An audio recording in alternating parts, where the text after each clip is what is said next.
Le Malien Ahmed Diane Semega, installé hier. Fête de la musique, demain des panels prévus au Grand Théâtre et dans les régions et l'AI qui consacre un article sur la cybercriminalité. Le Sénégal, une cible facile. Direct Info nous parle de zircon à Ndiaye, pris en flagrant délit de bradage. Le diamant sénégalais cédé à $1 le kilo contre $15 les 24 grammes. Le Sénégal perdrait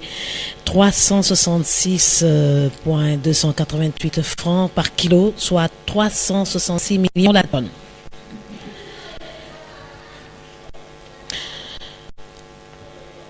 Les maladies non transmissibles, une bombe à retardement, donc un article intéressant à lire dans Direct Info. Café, cigarettes, thé et autres excitants, le supplice des jeûneurs, donc Direct Info, un journal à lire. Libération nous parle de la fin du bras de fer judiciaire avec le groupe Taraf. La SGBS perd 7 milliards de francs CFA.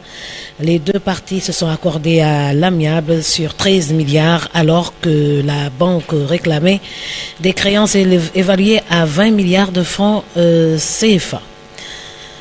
Agression sur la corniche, Atepa malmenée par les vigiles du Terrobi. Affaire de la délocalisation de Waria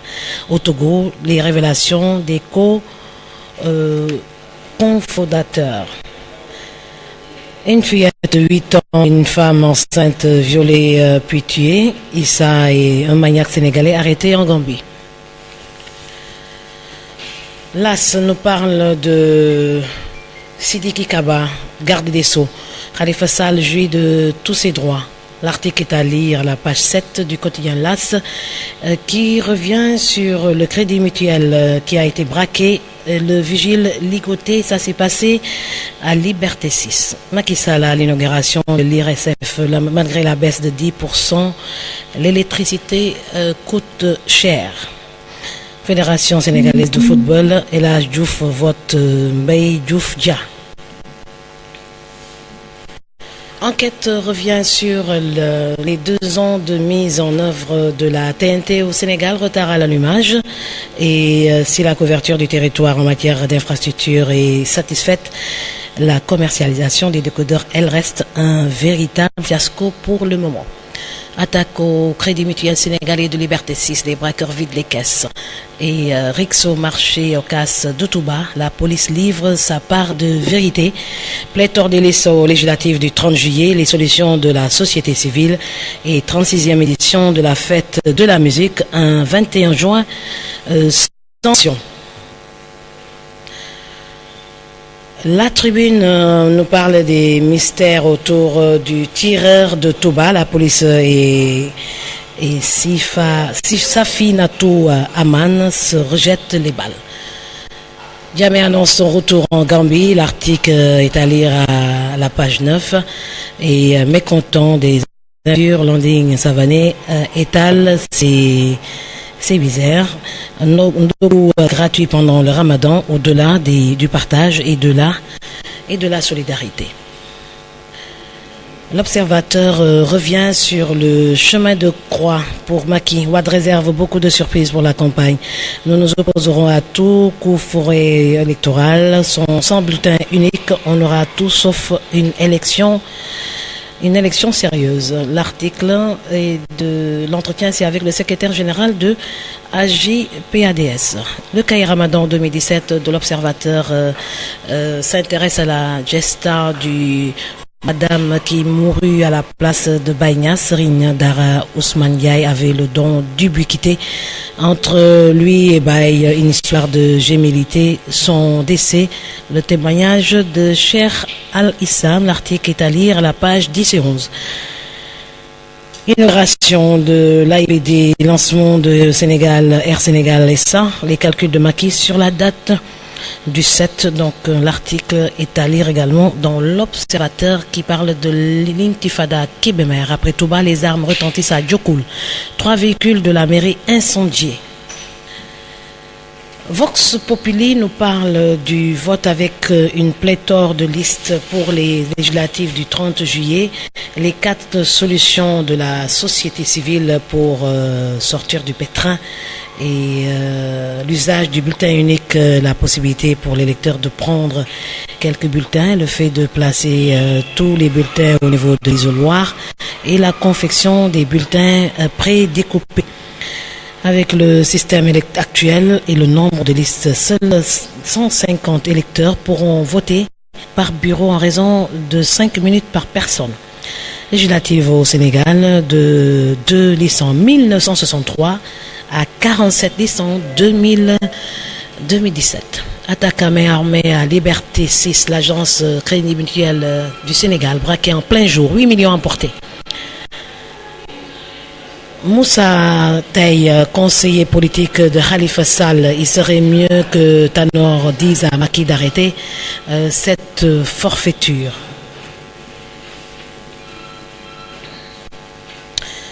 Walfadjri nous parle des droits civiques et politiques du maire de Dakar. Le ministre de la Justice donne raison aux avocats de Khalifa et Mohamed Diamé, ancien capitaine des Lions. Cette équipe du Sénégal méritait mieux. Braquage en plein jour, une banque dévalisée à Liberté 6. Sud Quotidien revient sur les législatives 2017. Maître Sidi Kaba valide l'éligibilité de Khalifa Sall tant qu'il n'est pas condamné. Contestation des investitures à Benno Bokk Yakaar, Macky Sall en séance d'explication et démarrage ce mardi de l'entrée en 6e du CFEE édition 2017, 278 532 candidats en liste dans 1683 centres. Et Afrobasket féminin Bamako 2017, 22 Lyon pour démarrer la préparation. Le Témoin quotidien nous parle des malfaiteurs qui frappent en plein jour à l'agence Crédit Mutuel Sénégal de Liberté 6 et Intifada de ce dimanche au marché Ocas de Touba. La police lave à grande eau et accuse Safinatou Aman. La loi créant le tribunal du commerce votée hier, le Sénégal a un déficit de 600 magistrats et Maître Sidiki Kaba, Khalifa Sall jouit toujours de ses droits civiques. Enfin, sous nos lampes, le quotidien des arènes sénégalaises nous parle des menaces sur le combat royal. Hassan Ndiaye s'explique, c'est la faute à Bombardier et beaucoup d'autres articles que vous pouvez lire dans ce quotidien du sport. Voilà, donc c'est l'essentiel des titres à la une qui me sont parvenus ce matin. Je souhaite très bonne lecture aux auditeurs et dans quelques minutes, on va entamer un grand wartan matinal qui va s'inspirer des titres à la une des quotidiens paru ce mardi 20 juin.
voilà donc xarit mbaa mere wooma ah nee na nag ñaari xarit la ñu woon di ànd kenn ki sincère waaye kenn ki sincèreul kenn ki di ko wax lépp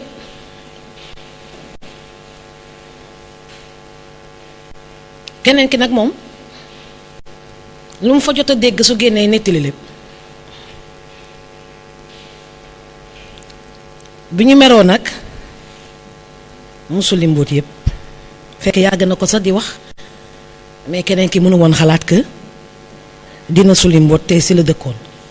si sulli mbóot rek xam nga man su may dugg studio duma xam sa lan lay wax si biir émission bi lay def émission kon xarit mbaa merewu ma El Hadj Sarr moom daf la mere tey xaw neex ma lu tax ma doo ma ne lu tax nga mere ma lu tax ah dama la mere El Hadj Sarr dama la mere tey ndax dama la ne animel ma suba teel xàllal ma yoon bi su ko defee xale yépp topp sa ginnaaw képp ku fi woote si kaw wala suuf laajal leen ma ndax am na carte électeur loolu CNRA mënu si dara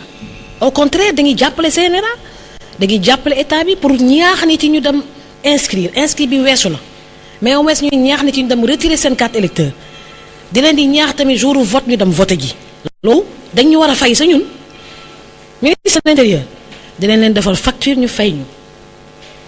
parce que loolu liggéeyu centre d'appel au ministère de l'intérieur la waroon doon ñu jël rajo bi transformé ko en centre d'appel di accompagner état bi képp ko woote si kaw wala suuf ñu ne lan mbaa am nga carte dama recevoir tellement d'appels via WhatsApp ñu ma ne inscriroon naa mais jëliwuma sama carte mais dinaa dem jëli carte ndax yaa ngi may fàttali chaque jour su ma dégloo rajo bi yéen ñuy fàttali ñu dem récupérer suñuy carte loolu dafa am solo kon dafa am solo ci kaw ak ci suuf ngeen di demander auditeurs yi balaay dara di xew seen provenance appel suñu demee boor mbaa am nañuy carte ndax nit day am carte Sénégal dañuy tardé ndax dafa waroon nekk automatique dama mel day waagi taw de. sama changé na moom. ah man de sama ginaar yi nekk fere de moom dañ waroon couler daal di ginde loolu moom doy na waar il faut que ñu accélérer travaux yi foofu ndax sinon ginaar yu tawte moom maar day taali may waagi taw on est le 20 juin Sénégal léegi de dafay teel a taw defe naa Kolda taw na di ak Tambacounda. Vélingara taw na ba tonnerre ba yàq fa benn rajo. oh là là. ok loolu moom seetlu nañ ko moom depuis 2012 taw yi moom day dafa bëri Sénégal mu nekk loo xam ne lu baax la ndax ndox moom xéwal la kon soo bëggee jubóog man daal dee ma laajteel carte électeur yi. non mais keroog da nga ma jox lettre bi nga xam ne moom la CNRA bind j'ai bien lu la lettre. comme quoi propagande déguisée bi la ñuy bañ après je me suis dit mais donc alors ñoom dañ bañ nañ ba ne revue de presse sax bu ci kenn wax donc bon lire na lettre bi attentivement je me suis dit que ni xëy na boo laajtee xëy na carte sa gars yi mën nañ ne ñi ngi déguiser affaire bi ci suuf. non xam nga intellectuel bi lire moom dina xam li ñuy war a wax ci kaw ak li ñuy war a wax ci suuf kon li ñuy wax ci kaw ak ci suuf. nañuy laajte auditeurs yëpp ndax am nañu seen carte électeur ndax am nañu seen carte d'identité yàlla def na que benn la carte électeur ak carte d'identité ci biir waxtaan bi laaj leen ma auditeurs yi ndax am nañu seen groupe sanguin xam nañ ko loolu day tax képp kuy déglu rajo bi di nga dem ne waaw c'est vrai que man xaw ma sa sama groupe sanguin parce que feebar day bette accident day bette dee day bette nit warul di circuler te du xam groupe sanguin est-ce que yoo xam nga sa groupe sanguin. ok jeex na soo ko xamee am carte bi mu dugg sa pochette bés boo accidenté wala nga feebar ñu war laa may deret médecin yi du ñu perdre de temps dañuy xam ne kii groupe A la wala B wala ñu jël rapidement deret bi ànd ak deretam jox ko su fekkee nag xamuñu ban groupe la dañuy def test bi pour xool ban groupe la et ça va prendre du temps le patient a le temps de mourir. rajo bi tamit di fàttali nit yi ndax am nañu passeport ndax voyage day bette rajo bi di fàttali auditeurs yi ak internet yu ñuy seetaan via Safir Espace FM TV ndax xam nañu permis de conduire parce que dañuy egg benn jamono boo xam ne citoyen bu normal da ngay am carte électeur da ngay am carte d'identité da ngay am permis de conduire xam sa groupe sanguin ça c'est très important et la radio il faut jamais oublier que la radio a une mission d'éducation d'information et de communication donc on a une mission d'éduquer le peuple qui est en train de nous écouter ñuy jàppale ci bruit waay su ko defee CNRA du lenn lu dul benn conseil national de régulation du monde audiovisuel maanaam day réguler day éduquer médias yi démb suba sax am na benn réunion solo mercredi 21 juillet à partir de 9h30 au Goodred Sacré-Cœur 3 extension toute la presse c'est une rencontre d'information et de partage sur la couverture médiatique des élections législatives du 30 juillet presse bu nekk organe bu nekk day envoyé benn représentant pour ñu xam comment gérer la couverture médiatique des élections de 2017 élection bu jot muy présidentielle muy locale ak lu munti jot dañuy former di informer le monde médiatique dérapage yu waaj dañuy avertir les organes pour ñi nekk devant les micros xam ban limite for la ñu war a yem c'est aussi simple que ça kon ils ont une mission de régulation d'accompagnement conseil ñu jublu ci waxtaanu eggali waxtaanu suba teel bi Soleil tey dafa xëy wax lu am solo à propos de la recherche médicale et de la formation que État Sénégal day octroyer 3 milliards de francs CFA à l'IRSF mu nekk benn centre de recherche xam nga médecine au Sénégal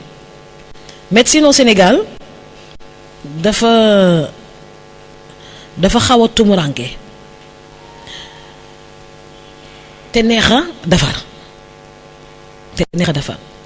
il suffit que état bi décider d'accompagner correctement le ministère de la santé pour améliorer la recherche médicale pour améliorer la formation médicale est-ce que xam nga que étudiants en médecine de la première année ba 5e année xam nga ñaata lañ am bourse 36 000 francs CFA État Sénégal 36 000 lay fay étudiants en médecine ak ñi ko am ñu ko amul bourse Sénégal étudiants yi 36 000 la xam nga loolu day na waar ñun def nañu médecine ba génn faculté de médecine il y a 20 ans ba léegi bourse bi changé wu population baa ngi augmenté réalité yu bees mu am Sénégal mais bourse bi fa ne woon rek la ne ba léegi xam nga loolu xaw na doy waar donc suñu bëggee améliorer la formation médicale au Sénégal et la formation paramédicale conditions d'existence conditions de vie conditions d'études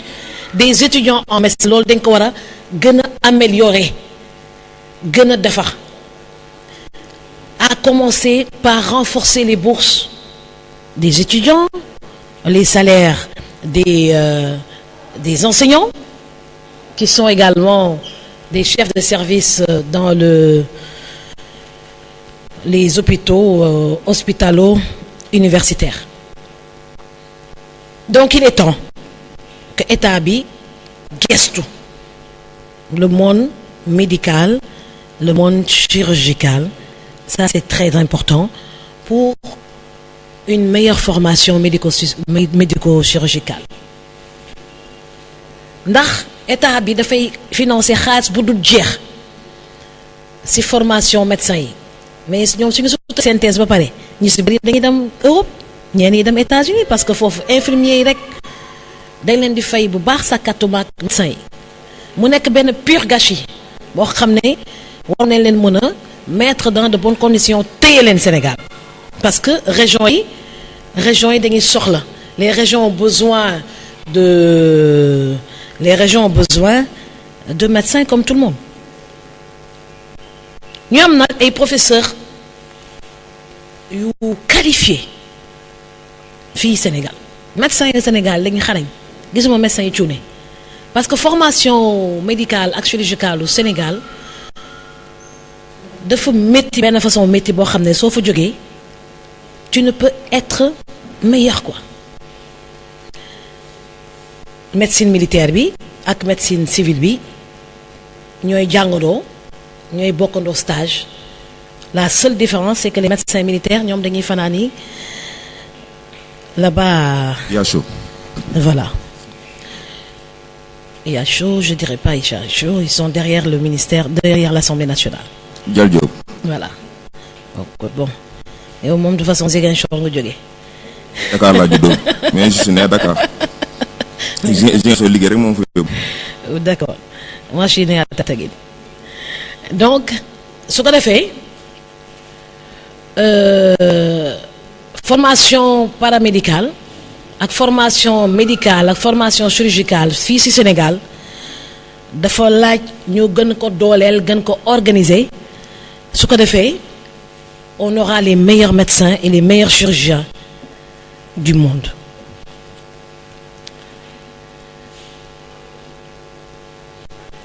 journaux yi nag moom tey gis nañu dañuy revenir ñoom ñëpp te loo xam ne jarul woon sax ñu koy ñu si incité j'ai l'impression que les journalistes hier avaient un problème pour titrer leurs journaux hein. Partout on parle du ministre de la Justice qui donne raison aux avocats Khalifa Sall mais écoute tout le monde sait que il n'a pas été jugé s'il n'est pas jugé il jouit de tous ses devoirs civils c'est pourquoi il est tête de liste d'une coalition ah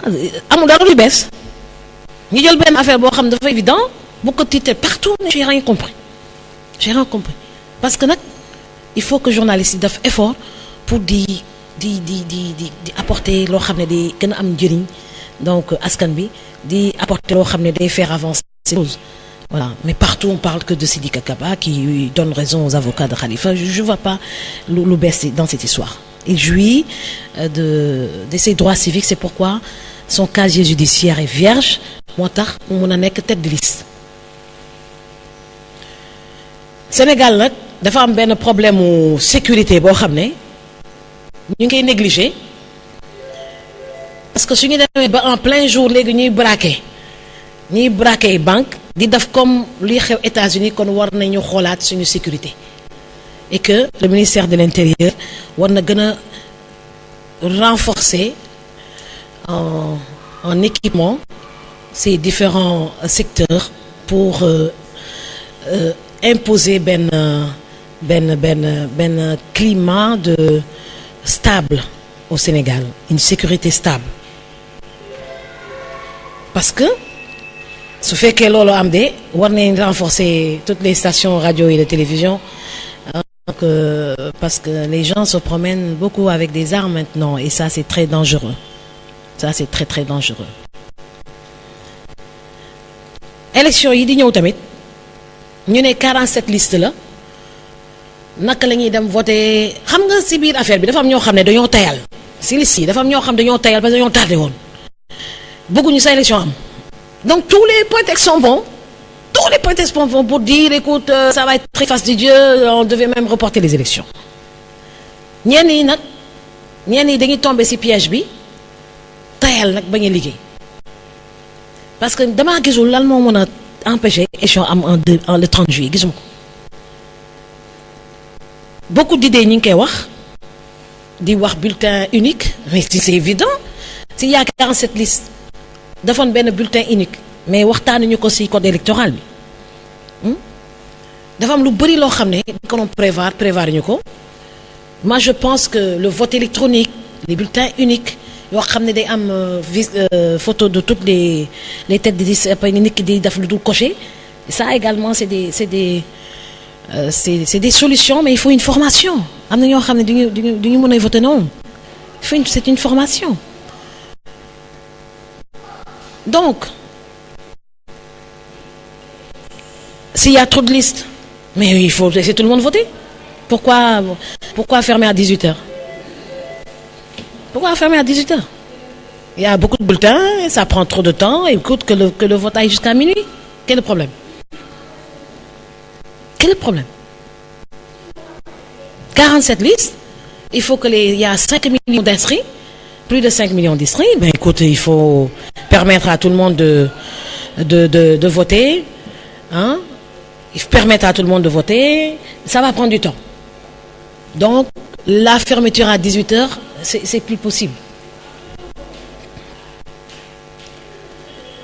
donc loolu su weesoo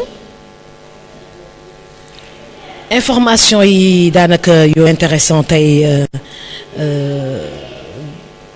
bëriwul noonu par contre on nous parle du TNT bi nga xam ne mooy télévision TNT la télévision numérique terrestre bi permettre bi ànd ak décodeur te groupe Excaf gagné woon marché bi décodeur yi nag moom dafa mel ni dem luy góor man de amaguma si naa wax ñoom ceeri ñuy ne ana awuma téere yi awuma décodeur bi saa yu buggee junne ñu ne ma gisuñu jeex na ah et puis xanaa ñoom ceeri envoyé ma si benn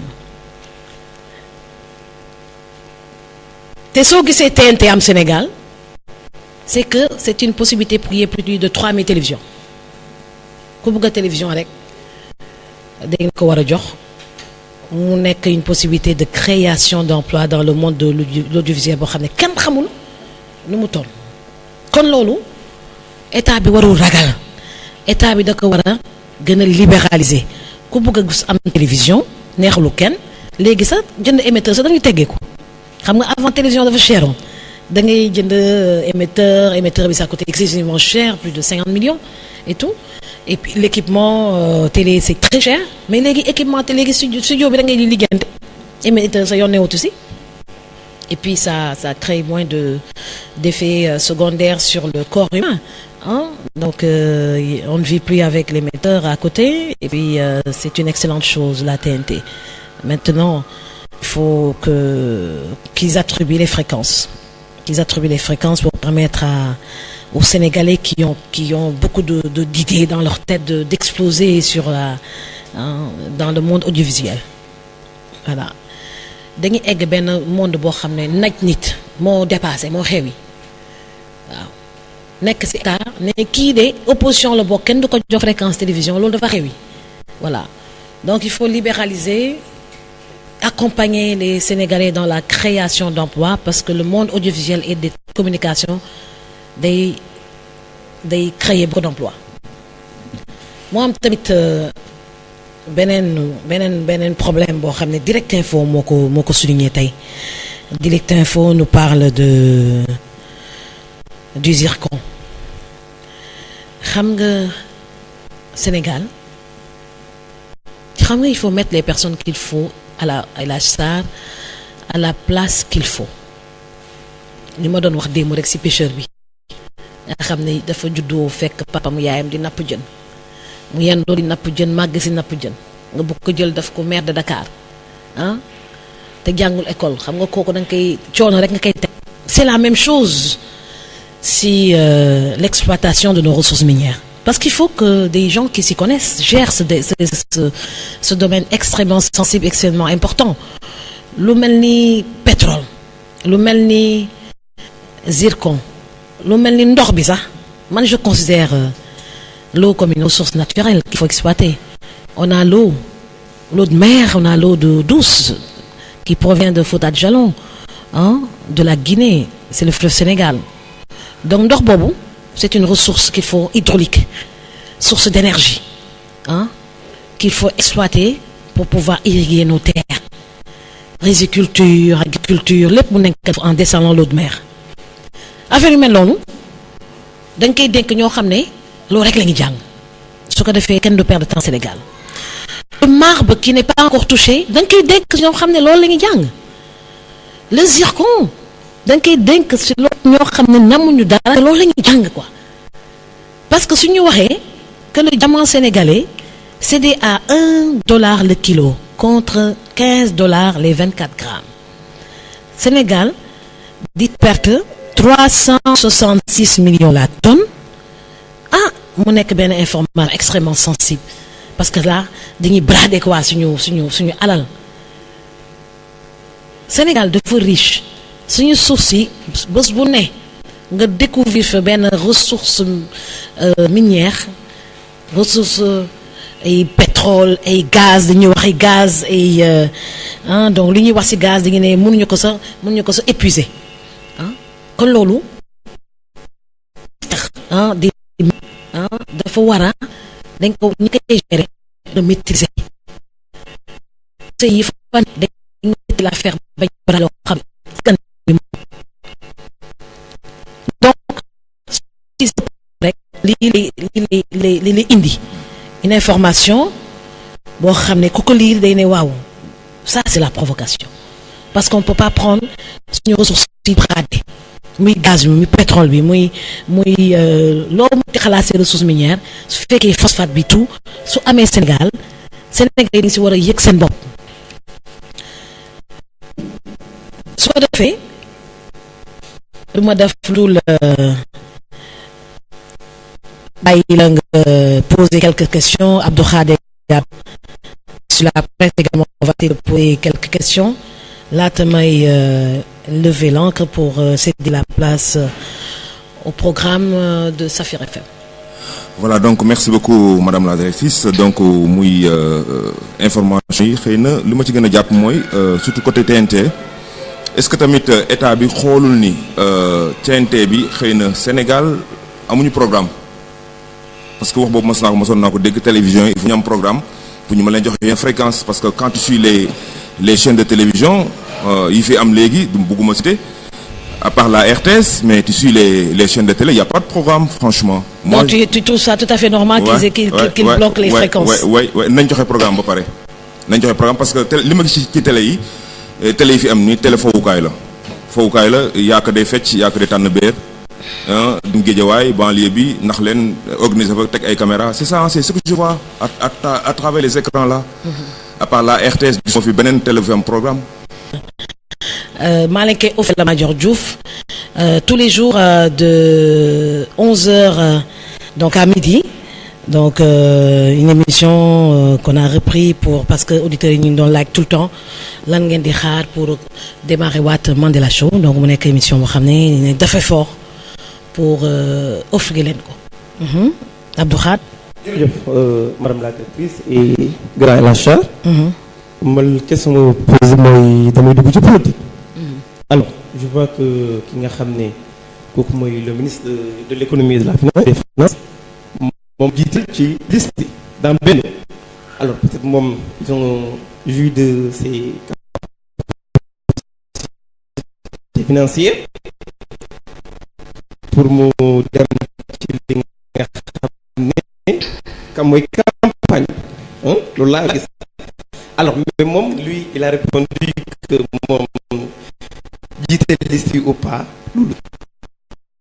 yow loo ci xalaat. La deuxième question est que fi nga xam ne mooy braquage yu banque yi je le dis haut et fort soo rombee ci tali bi tu vois que policier bi ba ne agent de proximité bi taxawal ci mbedd. Je pense que là c'est le ministère de l'Intérieur moo war a jox ay agent de proximité amuñu yenn formation yi xam ne mën nañoo gérer li nga xam ne mooy sécurité. Donc policier c'est à eux les populations. Parce que yow la ci xalaat. Merci. Voilà donc première question bi je pense que mën nga ko je peux citer pour. waaw la première question bi c'était je pense base des finances. alors ñu tabb ci benn jiite li nga xam ne mooy liste. que moom Amadou Ba man mosuma ko gis man Abdou Khadre en tout cas musuma ko gis musuma ko dégg mu defee li nga xam ne meeting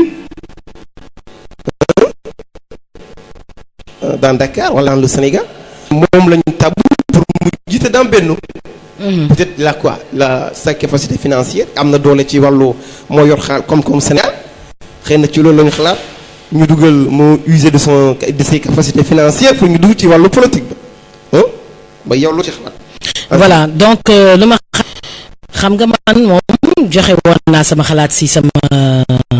interview yu ma accordé woon et que je trouve anormal que jiite liste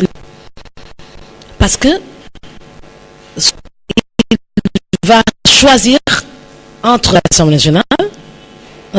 continuer à être, ça dépendra du président de la République. Il peut être même remercié. S'il perd Dakar, il peut être remercié comme il peut être reconduit. Mais merci. Et que le président de la République,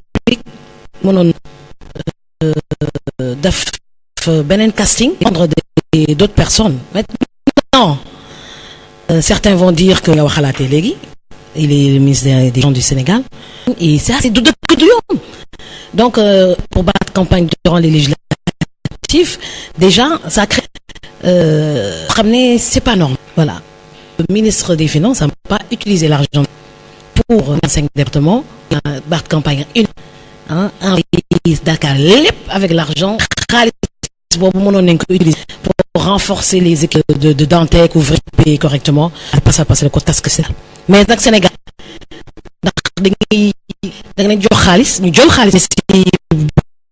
vote, nous votons cette deuxième question, c'est pour penser à poser 2 questions en une. Il démonne dans toute la presse pour moi sens. Tête de liste amul sens qui est dans les dans les listes départementales pour moi nga xamné mom lañuy wax Sénégal raw gaddu nek ci kaw yépp ben la parce que dañuy andando gagner andando perdre. Donc il a raison de dire que liste maintenant vous met à mes sens si t'es proportionnel am de liste hein et là donc faire une proportionnelle intégrale. Donc c'est une proposition de projet de loi boo xam ne war nañ ko def à l'Assemblée nationale pour essayer de changer le mode de scrutin donc des élections donc législatives au Sénégal. Donc proportionnel daal moo gën partout raw gàddu bi moom rëy na nit ndax da ngay gis ni kii ñafe bu baax benn voix rek mu perte député yu waroon gagner ci département bi. Donc c'est un mode de scrutin qu'il faut changer. Voilà. La deuxième question donc bi nga posé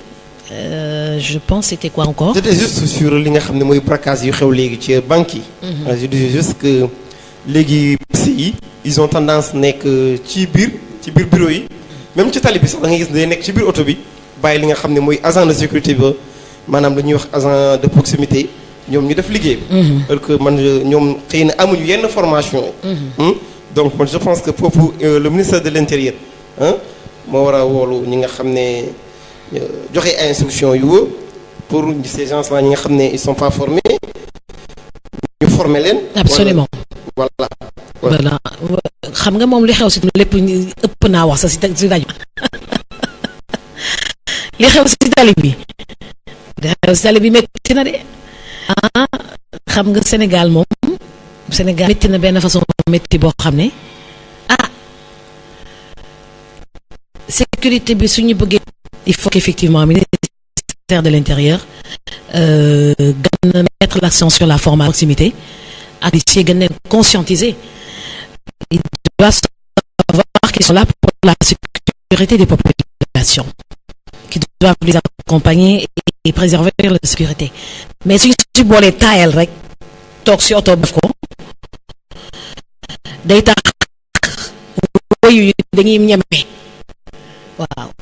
day tax woyu dañuy ñeme tey def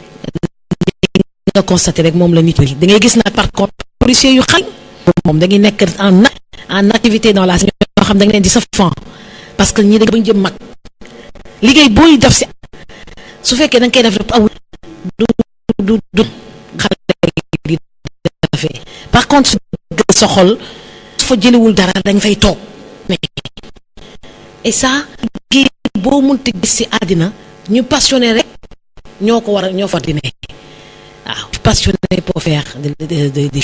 choses religion métti na benn son métti boo xam ne te pour mën fay toog métti na benn son métti boo xam ne il faut nga passionné pour am benn patience d'écoute ak bind article c'est de l'amour ça donc il faut être vraiment passionné pour faire voilà moi parfois je rencontre les ñoo xam ne dans la circle night ils le font avec amour xam ne ñii par contre ñoo xam dañuy toog seen autre et après de présence quoi bàyyi liggéey bi qui est extrêmement mal formé le faire yi comme état yi auto je pense que dina sur le renforcement des agents de proximité correctement. Voilà man sama question politique bi ñaar yi ma bëgg a poser ça concerne surtout le maire de Dakar donc moom muy Khalifa Sall donc gis nañu ministre de la justice et garde des Sceaux def na déclaration comme quoi Khalifa Sall moom il jouit de ses droits civiques et politiques donc depuis le 7 mars il a été arrêté depuis le 7 mars dernier 2017 mais est-ce que c'est pas il y a pas andu sur roche quelque part il n'est pas condamné certes moo tax xëy na il jouit de ces droits là mais est-ce que duñu créer je sais pas benn iceberg le côté caché plus énorme que le visible créer benn affaire après emprisonner ko ba nga xam du mën a dem élection est-ce que yow xalaatoo noonu aussi. da ngeen dem élection ban. bañ a jouir de ses droits politiques et voilà pour bañ a. pour ban élection. législative ou présidentielle. waaw législative et présidentielle. bon que pour législative c'est déjà trop tard donc il est candidat. waaw mais pour présidentielle par exemple. maintenant pour la présidentielle ça a un problème effectivement s'il est condamné il pourra pas participer. Voilà donc s'il est condamné il peut pas participer c'est comme Karim Wade. Voilà donc léegi voilà quoi. Et voilà donc je pense que j'ai répondu à ta question. Bon sama deuxième question peut-être que relaté ko un peu ci sa information muy le président Macky Sall ci législative il réclame 36 députés au premier ministre Abdoulaye Dione. Boun Abdallah Dione waaw donc est-ce que c'est une manière de lui créer une porte de sortie fekkente ne amuñu 36 députés yi xëy na da koy dàq wala. bon lu ñu di wax ci suuf loolu ñëpp dégg nañ ko parce que ñëpp ñu mu def tête de liste c'est une porte de sortie ku gagné nga toog ku gagné wul tu pars. Ça ñëpp dégg nañu wax yooyu d'ailleurs donc ils sont obligés de gagner ou de disparaître par contre wax bu mu wax sas naa la 36 députés loolu kuy bëri da ngay bàkku waaw kuy bëri da ngay bàkku lu mu bëgg rek la wax entre li nga bëgg ak lu la yàlla di jox loolu y a une grande différence donc on part d'élection et c'est à l'opposition de faire son travail de sensibilisation de recrutement de représentants d'être sur le terrain pour sécuriser le vote et la vérité va éclater s'il gagne ñu xam ne gagne nañu su fekkee c'est l'opposition qui gagne ñu xam ne l'opposition qui gagne rek mooy tax nit ki am ndam waaw tëdd nelaw moom yóbbul nit kenn taxul nit am ndam voilà donc il a dit ce qu'il voulait c'est tout entre li nga bëgg nag li ngay am liggéey rek moo la koy jox mais de prendre un premier ministre comme tête de liste nationale moi je trouve ça extrêmement ridicule et provoquant quoi ridicule et provoquant parce qu'ils vont prendre l'argent de l'État pour battre campagne une provocation extrême et puis dafa am leneen lu muy tekki xam nga le président de la République tout le monde sait qu'il n'est pas très généreux avec ses militants donc tey su jëloon benn simple militant par exemple de Macky 2012 teg leen à la tête de la liste nationale il va falloir qu'il débourse encore de l'argent de ses fonds politiques pour jox kooku mën a battre campagne te loolu lay bañ il a trouvé beaucoup plus facile de faire d'une pierre deux coups donc prendre le premier ministre et les ministres un peu gênants qui lorgnent 2019 mais 5 ans après 2019 pour être président de la République donc mu nee na xaaral léegi nag daanu si gën a gaaw waaw gisoo ni dafa bëgg a xàllal yoon ki nga xam ne mooy Abdoulaye Baldé pour mu nekk premier ministre gisoo loolu. mais non. gisee pourquoi. li ci kanam rawali bët. lu tax nga xalaat loolu. man dama ko xalaat rek. da nga xalaat li nga xalaat mais comme quand même le président de la République ne va jamais nommer Abdoulaye Baldé comme premier ministre. amul benn raison pour que de faire jamais donc. baax na dañ dem ça n'a pas de sens. il est dans l'opposition il a son parti donc je les vois pas ensemble. ba àddina di tukki ils seront pas ensemble peut-être dans un gouvernement mais pas premier ministre que sa homme de confiance rek nga koy jox donc Abdoulaye Baldé tout le monde sait ses relations avec le président de la République il est de la famille c'est une famille de Macky Sall. Voilà donc il y a certaines blessures familiales yoo xam ne bon diñ ko wax sa ci kaw mais schéma boobu moom xalaatuma ko sax. waaw te du am comme ni nga wax kii famille lañ de. oui mais bon. Amina Gassama papaam la ñu. on rentre pas dans le détail on perd notre personnage on rentre pas dans le détail dafa am loo xam ne waxu kaw la loo xam ne waxu suuf la waaw dafa am loo xam ne waxu kaw la waxu suuf la voilà on parle pas de la vie privée des gens voilà toujours est-il que man de pronostic boobu dafa ma ko voilà du noonu. oui donc li ma doon wax dafa am solo. Il a pris le risque de prendre tout le gouvernement pratiquement pour ñu dem campagne ci législative yi mais c'est une forme de provocation parce que l'État doit continuer et ces ministres et premiers ministres devaient servir le Sénégal, servir l'État du Sénégal. Maintenant, durant 3 semaines, ils vont aller battre campagne. Comment ils vont gérer leur ministère tout en battant campagne? C'est de la provocation, pure et simple. On attend maintenant les affiches pour voir si l'effigie du président Macky Sall va figurer sur les affiches. Parce que loolu duñ ko nangu. Defoon nañ ko en 2012 on a eu gain de cause parce que il est hors de question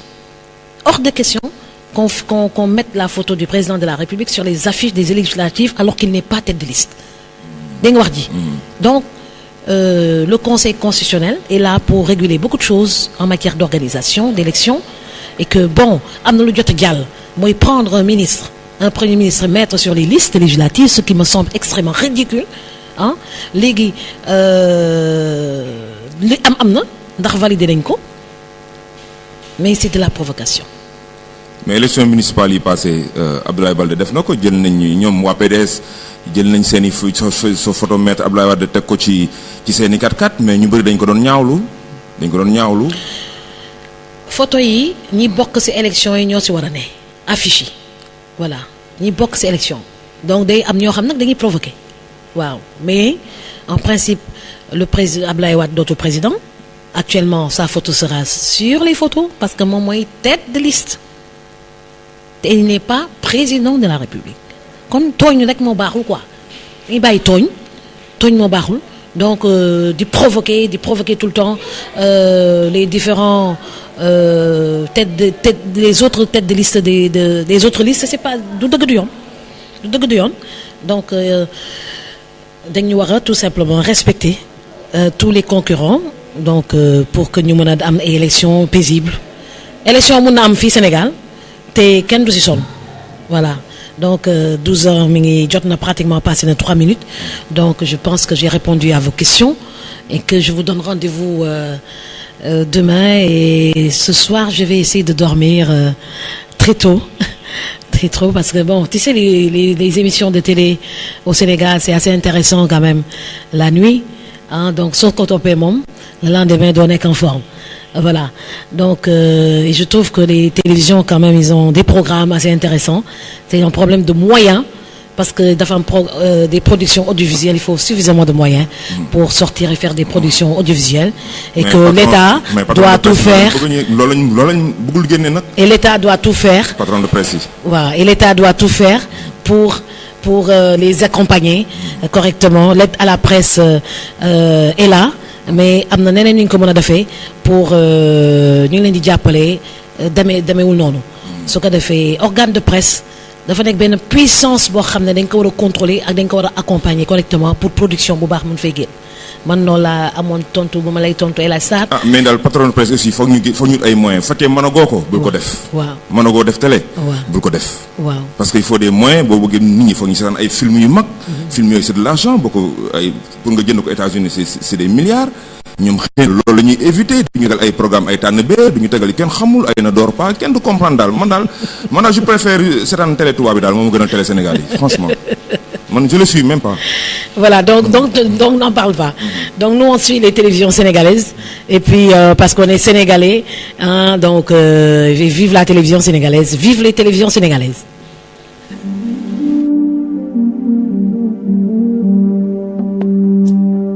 Vous écoutez Safir FM Dakar 86.